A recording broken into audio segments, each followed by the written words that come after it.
सर्वे भवन्तु सुखिनः सर्वे सन्तु निरामयाः सर्वे भद्राणि पश्यन्तु मा कश्चित् दुःखभाग् भवेत्।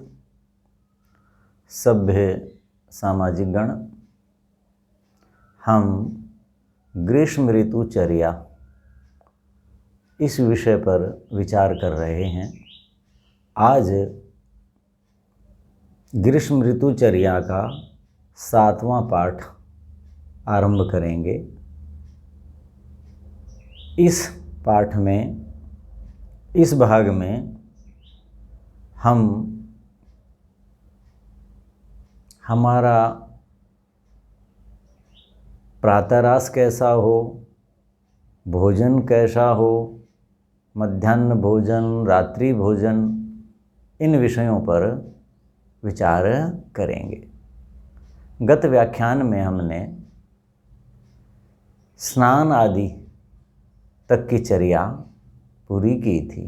तो अब ये दिनचर्या कि दिन में हम जो 24 घंटे हैं, अहोरात्र है, उसमें हमारी चर्या ग्रीष्म ऋतु की कैसी होनी चाहिए।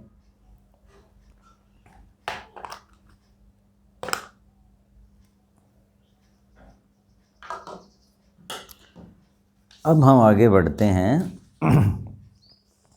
स्नान के बाद हम क्या करते हैं?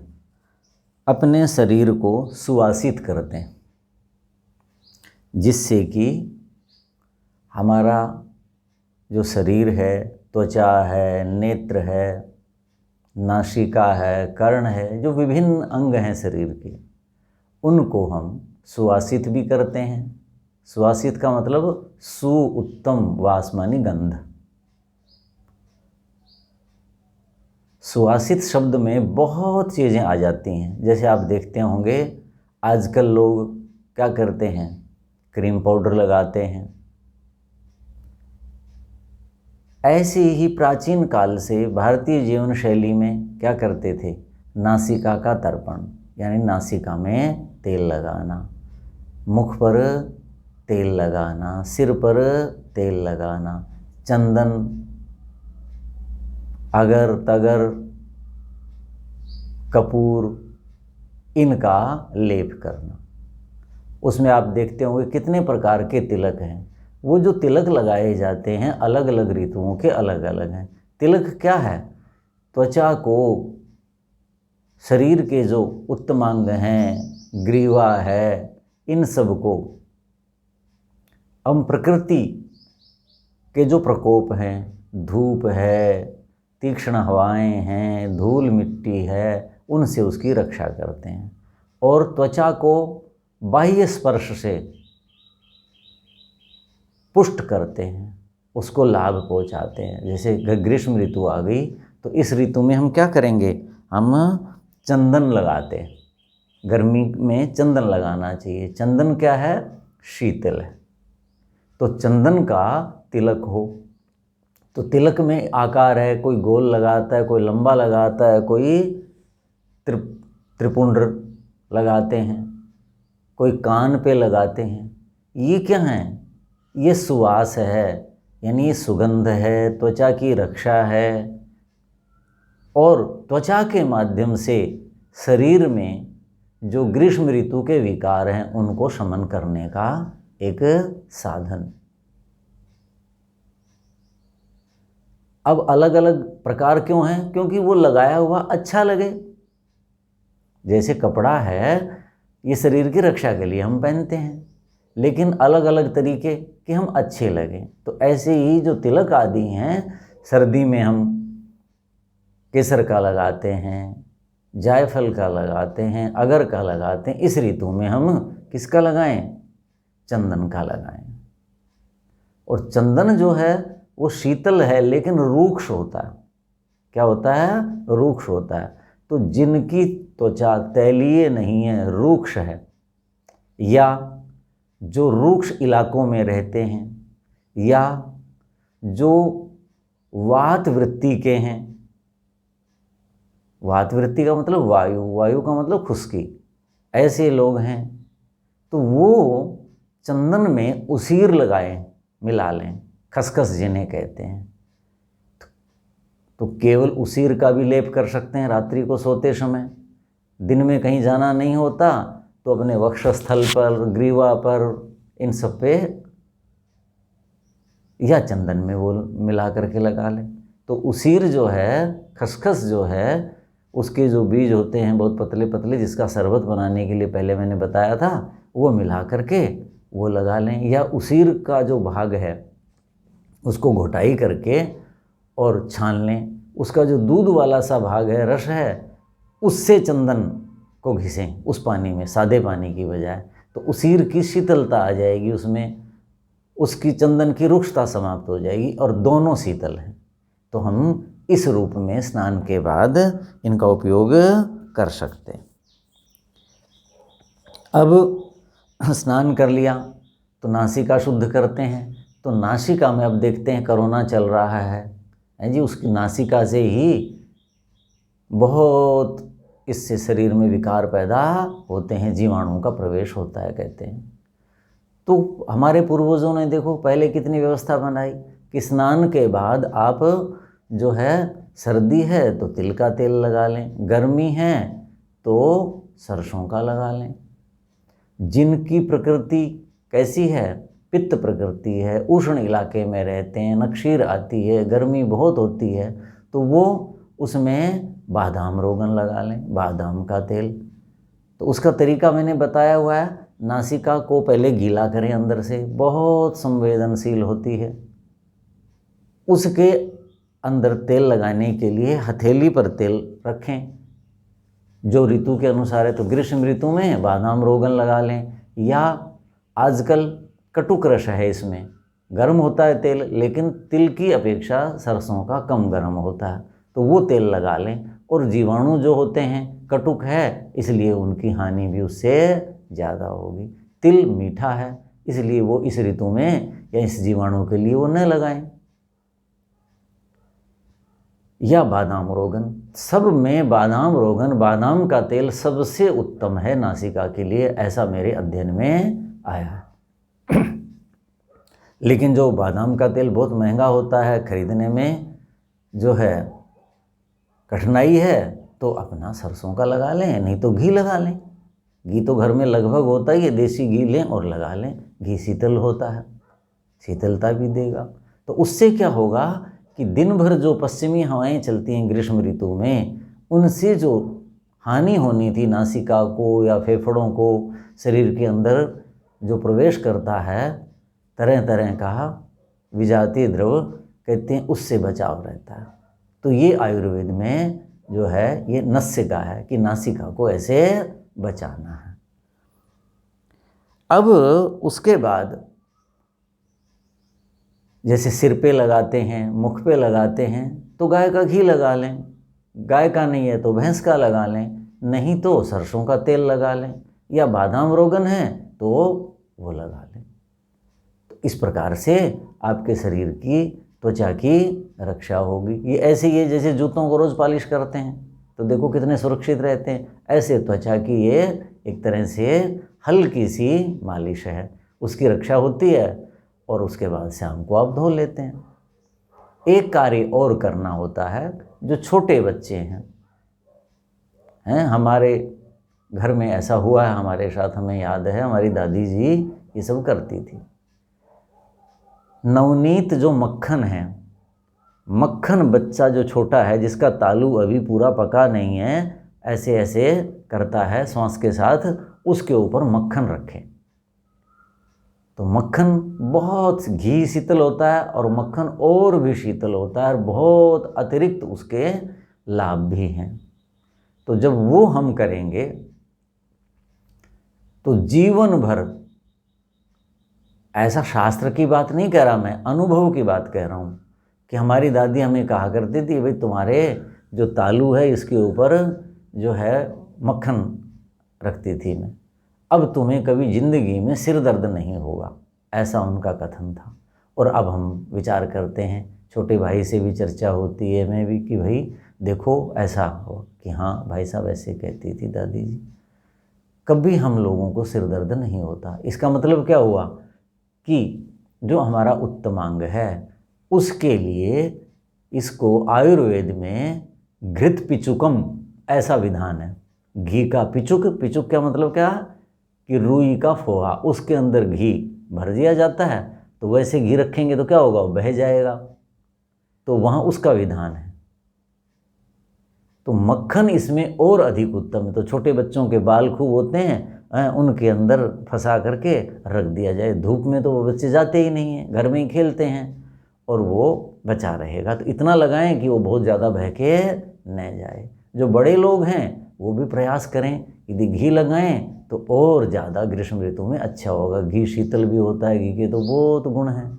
तो ये शरीर के लिए तो तेल अच्छा है मालिश के लिए, लेकिन जो तालू है जी, उसके लिए घी का पिचुक का आयुर्वेद में नियम है। तो मक्खन सबसे उत्तम है। बच्चों के लिए तो ज़रूर उनकी माता, दादियाँ, भूआ, चाची, ताई, संयुक्त परिवार हैं, वो ध्यान रखें कि वो अपने परिवार के सभी बच्चों को ये लगाए। अब कुछ लोगों को इस ऋतु में वो हो जाता है, तलवे जलते हैं। क्यों? पित्त की वृद्धि हो जाएगी, शरीर में गर्मी बढ़ जाएगी। कोई भी शारीरिक श्रम किया, कुछ किया, आवेग ही आया, क्रोध ही आया, कोई चीज़ मन में ही बुरी लगी, तो उस सब से क्या होता है, शरीर के अंदर गर्मी हो जाती है, विकृतियाँ बढ़ जाती हैं, तो तलवे जलते हैं। पिंडलियाँ जो हैं वो भी भड़कने लगती हैं। किसी के यहाँ पर गर्मी होती है, किसी के यहाँ पर भी हो जाती है, लेकिन तलवे तो लगभग ऐसे होते हैं। किसी का माथा ही गर्म हो जाता है, तो वो रात्रि को सोते समय मेहंदी लगा के सोएं। मेहंदी शीतल होती है, और रात्रि को लगा दें, रात भर वो अपना काम करेगी, सवेरे उनको आप धो लीजिए। तो स्नान के बाद है जी, रात्रि को मेहंदी लगाएं, रात्रि को सोने समय या रात्रि को स्नान के बाद नासिका का सेचन कर लें, उसमें बादाम, रोगन, घी या सरसों का तेल लगा लें, या प्रातः काल का आपको बता ही दिया, ये सुवासित करें शरीर को। ये कार्य करना है। अब हम आगे बढ़ते हैं।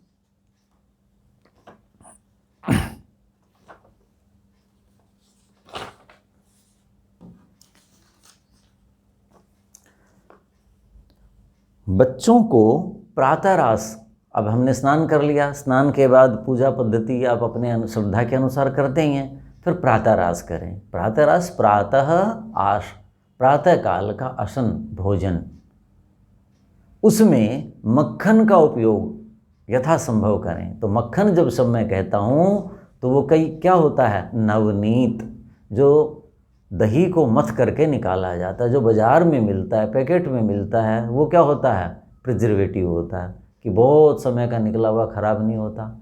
जबकि मक्खन का नियम है कि वो पुराना नहीं होना चाहिए, आयुर्वेद में लिखा है। और इस ऋतु में तो विशेषकर, और फिर आगे आएगी वर्षा ऋतु, उसमें तो बिल्कुल भी नहीं, बिल्कुल ताज़ा। आजकल फ्रिज हैं, निकाल के रख दीजिए, तो शीतल सर्दी जैसा तापमान मक्खन को मिल जाएगा, तो विकार नहीं आएगा। क्योंकि मक्खन में लस्सी की मात्रा होती है, खट्टी होती है लस्सी, वो खटाई से उसमें अम्लता और बढ़ जाएगी, और जो पुराना मक्खन खाएंगे तो उससे रक्त विकार हो जाते हैं, बहुत ज़्यादा रक्त के विकार हैं। जो मक्खन का प्रसंग आएगा तो उसमें ये बात बताएंगे। तो अब इतना ही जाने कि यथासंभव ताज़ा मक्खन जो है नाश्ते में उसका उपयोग आप करें। बच्चों को तो चटाएं, उसके अंदर मिश्री मिला दें या खांड मिला दें, और वो छोटे बच्चों को चटाएं। किनको? शिशु के लिए घृत का निषेध है, जठराग्नि मंद होती है, लेकिन विशेषाद अमृतम शिशो वृद्धे बाले च, ये लिखा है मक्खन के प्रसंग में। वृद्ध और बाल, उसको मक्खन देना चाहिए, और बाल से छोटा शिशु। विशेषाद अमृतम शिशो, शिशु के लिए तो ये अमृत है, ऐसा लिखा। इसलिए आप देखो हमारे मठ मंदिरों में जाओ तो छोटे बाल कृष्ण हैं जी, जो अभी पैदल भी चलने लगे या चलने लगे हैं तो एकदम चलते चलते गिर जाते हैं, घुटने के बल चल रहे हैं, वो श्री कृष्ण जी हैं मटकी मक्खन की लुढ़का करके उसमें से निकाल के खा रहे हैं और मक्खन मुंह पे लगा हुआ है। ऐसे चित्र हमारे यहाँ दिखाए जाते हैं। तो ये मंदिरों में, धार्मिक पुस्तकों में ऐसा क्यों दिखाया? ये आयुर्वेद के आचार्यों ने हमारे पुरोहितों को बताया होगा, धर्माचार्यों को बताया होगा कि जी ऐसा करो। हमारे कहे का इतना प्रभाव नहीं होगा जितना धर्माचार्य का होगा। तो ये कहा कि वे मक्खन, कई जगह छोटे साथियों के साथ जब बाल श्री कृष्ण को दिखाया जाता है शिशु के अतिरिक्त, तो वो चोरी करते भी दिखा देते हैं। अर्थात मक्खन की तो चोरी कर ली जाए, खा लिया जाए तो भी बुरा नहीं है। यानी इतना बड़ा संदेश दिया। तो इस सारे के पीछे क्या है? मक्खन के गुण। तो ग्रीष्म ऋतु में बहुत लाभदायक है। हेमंत और शिशिर में तो खाएं, वर्षा और उसमें केवल ताज़ा खाएं, यदि खट्टा है तो उससे बचें। तो ग्रीष्म ऋतु चर्या चल रही है तो प्रातःकाल नाश्ते में सभी लोग यथासंभव जिनके पास समृद्धि है वो परांठे बनाना, उधर की चीज़ बनाना, ये करना, ये न करें, ये बहुत हानिकारक है जी। बहुत पैसा खर्च करते हैं लोग जीवन शैली पर, दिखावे पर, लेकिन मक्खन अजी ये कौन खाए, बहुत महंगा। देसी घी अजी कौन खाए, तो बहुत महंगा। ये थोड़ा सा विचार की दरिद्रता। विचारों में दरिद्रता न आने दें, विचारों में समृद्धि लाएं।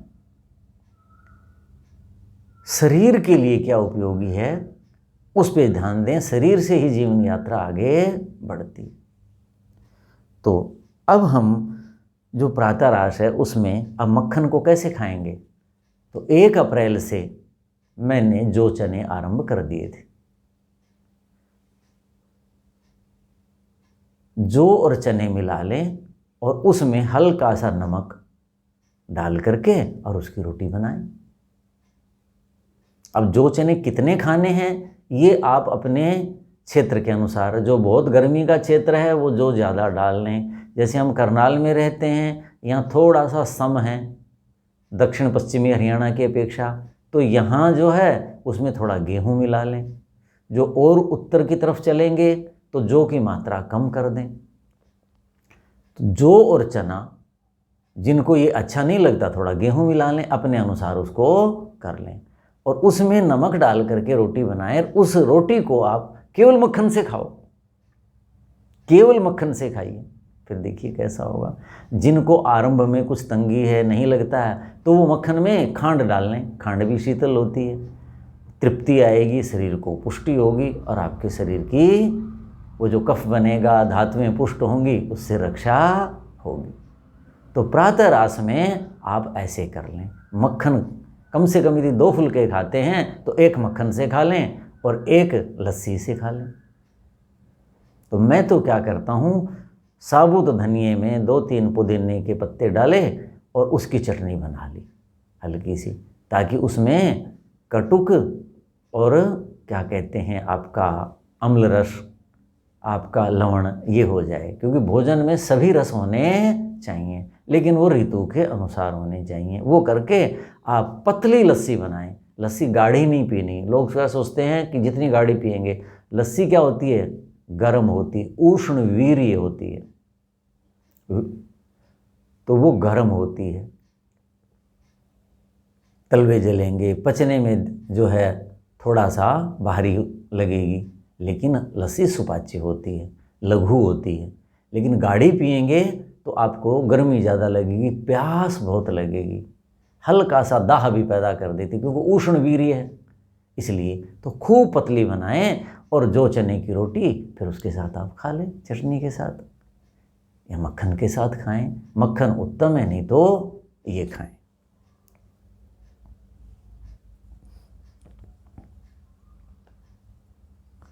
अब कुछ लोग ऐसे होते हैं कि जिनको चक्कर आ जाते हैं गर्मी के कारण, गर्मी का काम करते हैं, गर्मी में जाने की बाध्यता होती है, या कुछ की प्रकृति ऐसी हो जाती है कि बहुत गर्मी लगती है, तलवे जलते हैं। कल ही किसी सज्जन से बात हो रही थी तो कहने लगे कि जी मेरी छाती में थोड़े से दाने से निकलने लग रहे हैं। अर्थात मैंने कहा भाई ये गर्मी का प्रकोप है, पित्त बढ़ रहा है, गर्मी बढ़ रही है, तो ऐसा कर लो, तो भाई मुल्तानी मिट्टी लगा लो इसके ऊपर। मुल्तानी मिट्टी क्या है? साधारण मिट्टी भूमि की, शुद्ध हो, वो विष को खींच लेती है। तो मुल्तानी मिट्टी तो और लाखों करोड़ों साल से भूगर्भ में वो मिट्टी रही है, इस रूप में आई है, तो वो और शुद्ध होगी, ऊपर के विकार नहीं होंगे। उसको भिगो करके छाती पे या जो स्थान है जहाँ पर भी आपको, किसी को यहाँ, किसी को यहाँ, किसी को यहाँ, किसी को यहाँ, किसी को पेट के पास गर्मी सी लगती है, यानी लालिमा आ जाती है, खुजली का मन करता है, फिर लालिमा, कुछ दाने हो जाते हैं, तो वो लोग मुल्तानी मिट्टी को ऐसे लगा लें। और जिनको चक्कर आते हैं, ऐसी गर्मी होती है, वो रात्रि को दही जमाएं। दही जो है वो कैसा होना चाहिए? लस्सी बनाएं या दही लें, वो कैसा होना चाहिए? मधुर होना चाहिए। कैसा होना चाहिए? मधुर रस। खाएं तो उसमें अम्ल रस प्रकट न हो, व्यक्त मधुर, अव्यक्त अम्ल। दही के 4 भेद हैं, वो चारों जब प्रसंग आएगा तो विस्तार से बताएंगे। आज गर्मी के लिए जो उपयोगी दही है वो बता रहा हूँ। यानी दही पूरा जम जाए, उसकी जो प्रक्रिया पूरी हो जाए, लेकिन उसमें अम्ल रस तो होगा, लेकिन वो व्यक्त प्रकट न हो, आपको जीवा पर रखते ही ओहो खट्टा है ऐसा न लगे। आप जब उसको लें तो वो कैसा लगे? उसमें व्यक्त नहीं होना चाहिए, इसलिए मैं उसको मधुर कह रहा हूँ कि उसमें दूध जैसा नहीं हो, वो मंद कहलाता है। दही तो जम गया, लेकिन अभी दूध जैसा स्वाद आ रहा है, वो मंद है, वो हानिकारक है, त्वचा के रोग पैदा करता है, रक्त में विकार पैदा करता है, बहुत हानि करता है। तो उससे अगली जो अवस्था है कि दही तो पूरा जम गया, तो उसके लिए रसोई में अभी किसी के यहाँ भोजन करना हुआ, तो मैंने कहा कि आपकी तो लस्सी खट्टी है। मैंने कहा आप दही रसोई में तो नहीं जमाते? बोले हाँ वहाँ जमाते हैं। मैंने कहा जी आप रसोई में सोते हैं? कि नहीं जी। फिर दही को उतना ही तापमान चाहिए जितना मनुष्य को सोने का। सर्दी में हम रजाई ओढ़ के सोते हैं, और दही को आज कैसे जमाते हैं? बिना कपड़े के। और सर्दी में कैसे जमाते हैं? खूब कपड़ों से दबाते हैं। तो बस दही भी क्या कहता है जी, आप रजाई में सोते हो तो मुझे भी रजाई में रखो। इस ऋतु में दही क्या कहता है कि जी आप तो खुले में सोते हो तो मुझे भी खुले में सुलाओ। तो दही को उतने तापमान पे रखें जितने में आपको नींद बढ़िया आ जाती है। तो ये सामान्य सा नियम मैंने बता दिया। तब वो जो दही जमेगा, उठते ही उसको आप फ्रिज में रख दें। जिनके पास फ्रिज नहीं है वो क्या करें? मैंने बताया था कि रेता ले आएँ। रेत होता है जी, जिससे मकान बनाते हैं, या और बालू रेत कह लीजिए, जो पश्चिमी भाग है हरियाणा का, दक्षिणी भाग है, उसको गीला करके उस पर रख दीजिए और ऊपर उसके गीला कपड़ा डाल दीजिए, तो उससे वाष्पीकरण होगा, वो फ्रिज बन गया। वो दही आपका खट्टा नहीं होगा खाने के समय तक। खुला मत छोड़ें, नहीं तो क्या दही तो जम गया और उसको फ्रिज में नहीं रखा या कपड़े से ऐसे नहीं किया तो वो खाने के समय तक खट्टा हो जाता है। जमा जब तक तो सही था। तो दही को खट्टा न होने दें, अम्ल रस है, और दही जो है अम्ल है तो पित्त पैदा करेगा। आपको मैंने लस्सी बताई कि उष्ण वीर्य है, दधी उष्णम, दही गर्म है, लेकिन लस्सी क्या है? पाचन शक्ति को बढ़िया करती है, तरलता देती है, इसलिए ले। तो इस ऋतु में दही के लिए निषेध लिखा। क्या लिखा है? शरद ग्रीष्म वसंतेषु प्राय दधि विगर्हितम। शरद ऋतु सितंबर अक्टूबर, ग्रीष्म ऋतु गर्मी की ऋतु, और वसंत ऋतु जो अब गई, इनमें प्रायः दधि विगर्हितम। बिल्कुल नहीं खाना ऐसा नहीं लिखा, प्रायः। प्रायः का मतलब क्या है कि भाई न खाएं तो अच्छा, क्यों? गर्म होता है, और क्या होता है? दही गुरु होता है, पचने में भारी होता है, आंतों के लिए तो बहुत अच्छा होता है, इसलिए लोग गर्मी में बहुत खाते हैं, क्योंकि आंतें ढीली हो जाती हैं। तो आंतों के लिए दही बहुत अच्छा है, इसलिए खाया जाता है। दस्त लग गए तो क्या कहेंगे? भाई दही खिचड़ी खा लो, वो आंतों के लिए, लेकिन गरिष्ठ होता है, पचने में भारी होता है, ऐसा लिखा है आयुर्वेद में, और गर्म होता है। तो बचें दही खाने से, उसकी क्या करें? लस्सी बनाएं। अब मैं जो बता रहा था, जिनके गर्मी हो जाती है, तो वो क्या करें, हमारे बचपन में ग्रामीण क्षेत्र में जब हम थे तो सुनते थे भाई अध बिलोया दही दे दो, उसको चक्कर आ जाते हैं। वो काम कर रहा था, काम करते करते गिर गया। क्या हुआ कि शरीर में कफ की धातु क्षीण हो जाती है, कार्य क्षमता न्यून हो जाती है, तो शरीर का संतुलन बिगड़ जाता है, चक्कर आते हैं, गिर जाता है, तलवे जलते हैं। और जो गर्मी के विकार हैं, ग्रीष्म के विकार, गर्मी के विकार, पित्त के विकारों को दूर करने के लिए क्या करना है, दही के अंदर खांड डालें, और हो सके तो उस खांड को पहले भिगो के रख दें किसी पानी में, घंटा, आधा घंटा, 1.5-2 घंटे, सवेरे उठे उसी समय भिगो के रख दो, और रात को रख दो या तो, और उसको खुले स्थान पे रखिए, ओश में, रैसे में। उस पानी को दही में डालें, और वो आधा दही और आधा वो खांड का पानी, उसको आप रिड़कें। उसको अध बिलोया कहते हैं ग्रामीण भाषा में हमारे यहाँ। आधा बिलोया गया, आधा रिड़का गया, आधा जिसका मंथन हुआ। अर्थात क्या हुआ, अभी मक्खन अलग नहीं हुआ है, मक्खन और लस्सी एक ही हैं, और वो पिला दिया जाए बस। नाश्ता कोई अन्न का न करें, कुछ न करें, ये पिला दीजिए आप। या करना है तो बाद में कर लें, उठने के 1-1.5 घंटे के बाद नित्य कर्म हो गए, आप आधा गिलास पी लो, 1 गिलास पी लो, वो अध बिलोया। और उसके बाद 2 घंटे बाद आपको भूख लगाए 9 बजे के आसपास, तो अपना नाश्ता कर लीजिए, हल्का कर लीजिए। तो ऐसे करेंगे तो ग्रीष्म ऋतु के विकार आपके शांत हो जाए। चक्कर आता है, तलवे जलते हैं, कितने भी प्रकार की है, बहुत गर्मी से तंगियां होती हैं, प्यास लगती है, मुंह सूखा रहता है, तो उन सब से आप बचेंगे। धूप में जाने में बड़ी तंगी होती है, आप धूप सहन कर पाएंगे, उसकी शक्ति आप में आ जाएगी। अब देखिए,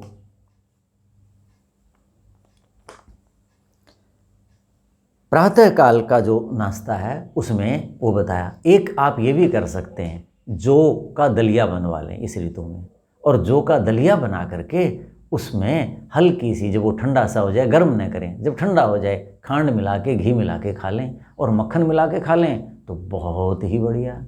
तो जौ का दलिया लें, सुपाच्य भी है और वो शीतलता भी आपको देगा। कुछ लोग जौ की राबड़ी खाते हैं। कल ही कोई सज्जन चर्चा कर रहे थे, बोले डॉक्टर साहब राबड़ी नहीं खाते क्या आप? दक्षिणी हरियाणा में, राजस्थान में, दक्षिणी पश्चिमी हरियाणा में राबड़ी बनाते हैं। रात्रि को बना दी लस्सी में, जो कि आटे की, मोटा दरदरा आटा सा या दलिया सा, और फिर सवेरे लोग खाते हैं उसको। उसको श्रमिक वर्ग खा सकता है, कृषक वर्ग खा सकता है, लेकिन जो बुद्धिजीवी हैं या जो अध्यात्म के लोग हैं या जो सात्विकता में विश्वास करते हैं, वो उसका सेवन न करें। क्यों? दही और लस्सी को गर्म नहीं करना चाहिए, उसमें विकार आता है। और वो तो खट्टी लस्सी सवेरे की, शाम तक उसको रख देते हैं और 2-2:30 बजे उसमें मिला करके धूप में रख देंगे और खट्टी हो जाए। ऐसा देखा है मैंने लोगों को बनाते हुए। और फिर रात को उसको बनाते हैं, फिर रात को भी खा लेते हैं और सवेरे भी खा लेते हैं। जो शीतल है, शीतलता देगा, जो है वो पुष्टि देता है, शरीर के अंदर तरलता भी देता है, ये सारे कार्य करता है, लेकिन तामसिक है। क्यों? कि वो रात की बासी है। गीता में लिखा, यात यामम गतरसम, ऐसा भोजन परियुषितम, बासा भोजन 1 प्रहर बीत गया, वो नहीं करना चाहिए। और जो कल सवेरे की लस्सी थी, दिन में धूप में रख दी, खट्टा मिला के रख दिया, उसको अग्नि का ताप दे दिया और उसके बाद रात्रि भर रखी रही, उसको आप सवेरे खा रहे हैं, तो ये स्वास्थ्य के लिए, रक्त विकारों के लिए या बौद्धिक सात्विकता के लिए ये उत्तम नहीं है। शीतलता मिल जाएगी और सारी लाभ हो जाएंगे, लोग लेते हैं, लेकिन मैं इसका समर्थन नहीं करता। जौ का एक और तरीका है, घाट कहते हैं हमारे यहाँ। जौ का छिलका उतार दिया जाता था, अब तो कहते हैं मशीनों से भी उतर जाता है। उसको जो है, मुझे याद है मेरी दादी जी बनाती थी। तो छोटी रातें होती हैं, रात्रि को देर तक काम होते हैं, तो 10-11 बजे जब सोने लगती थी तो जो बची हुई आग है चूल्हे की या हारे की, उसमें पानी में जौ करके रख दिए और सवेरे 4 बजे उठ जाते हैं। आजकल तो 4 उठो इतनी देर में तो प्रकाश हो जाता है। तो हमें याद है जब हम उठते बच्चे तो तुरंत गुनगुने यानी गर्मा गर्म गुनगुने मिलते हैं हमें वो। तो वो क्या होगा, रात भर मीठी आग से वो बनते रहेंगे और उसका सामान्य भाषा में, ग्रामीण भाषा में कहते हैं पेट फट गया। यानी जैसे राजमा बनाते हैं, उड़द बनाते हैं, तो वो हल्के साबुत बनाते हैं ना, तो फट जाते हैं उबलने से, तो उनके अंदर से चिकनाई निकलती है। ऐसे ही जौ में चिकनाई निकलती थी और वो उसके जो भाग थे वो सारे चिपके हुए होते थे, ऐसे होते थे। उनमें घी और खांड डाल के दादी जी कहती थी खा लो बच्चों। क्यों? कृषक परिवार होता था, कब भोजन बनेगा, नाश्ता, 20 काम होते हैं खेती के, पशुपालन के, बच्चों को तो भूख लगाती है। तो हमें याद है हमें वो मिलता था। तो वो बहुत सात्विक और बहुत पोषक, और ग्रीष्म ऋतु के लिए तो समझो कि जैसे रावण के लिए रामबाण, ऐसे ग्रीष्म ऋतु के लिए रामबाण है ये जो। तो इस ऋतु में आप सेवन करें। राबड़ी की अपेक्षा दलिया बना लें, राबड़ी की अपेक्षा इसको घाट कहते थे, ये बना लें। तो देखिए सबसे उत्तम तो दलिया और घाट, उसके बाद जौ की रोटी चना मिलाई हुई या गेहूँ मिलाई हुई और मक्खन लस्सी के साथ खा लो। उसके बाद फिर भी जो खाने हैं ये चीज़ें नहीं जचती तो अपनी भाई राबड़ी खा लो, विष तो नहीं है। लेकिन जिसे कहीं की भी तुलना करें तो वो उत्तम कोटि का है इन सब में, और ये निकृष्ट कोटि की चीज़ होती है। तो हम प्रातः रास में जो है प्रयास करें कि जौ का, दलिया और जौ की इन चीज़ों का उपयोग करें। खांड डालें, घी की अपेक्षा मक्खन डालें, ऐसा हम करें। तो ये 7वां जो व्याख्यान है यहीं समाप्त करते हैं। शेष मध्याह्न भोजन और दिन में क्या कुछ करना है, उसकी चर्या क्या होनी चाहिए, इस पर हम अगले व्याख्यान में विचार करेंगे। ओम शांति शांति शांति। ओम।